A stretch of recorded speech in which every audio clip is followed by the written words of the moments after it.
In today's video, I'm going to teach you how to manage contacts in Smartsheet. By the end of this walkthrough, you'll know how to add contacts to your account, bring in a list from a spreadsheet, and use those contacts directly inside your sheets so you can collaborate more efficiently. Let's start from your main Smartsheet workspace. Look toward the bottom left corner of your screen for your profile icon. This might be your initials or a small image depending on your setup. Click that profile icon, and from the menu that appears, choose the option called My Smartsheet Contacts. This area is your central address book inside Smartsheet. Any contacts you add here will be available across your sheets whenever you're assigning tasks or sharing information. In the Contacts window, you'll see options to either add people one at a time or bring in a list. To add a single contact manually, click the Add button. A small form will open where you can type in the person's name and email address.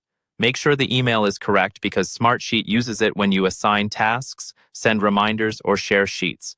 Once you've filled that in, save the contact, and it will appear in your list. If you have many contacts to bring in, it's usually faster to import them from a file instead of adding them one by one. Click the Import option and choose a CSV file from your computer.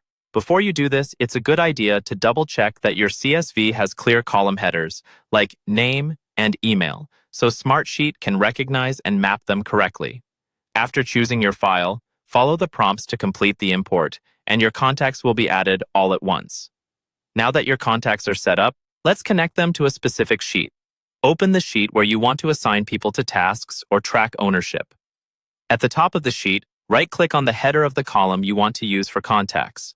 From the menu that pops up, select Edit Column Properties. This is where you control how that column behaves.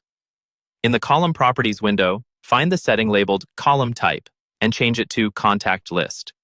This tells Smartsheet that cells in this column should reference your saved contacts instead of plain text. Once that's set, click any cell in this contact column. Start typing a name, and you'll see suggestions from your saved contacts appear. Choose the correct person from the list, and they'll be assigned to that row. Continue doing this for as many rows as you need. When you're finished making changes, don't forget to click Save in the top toolbar so all your updates to contacts and column settings are stored.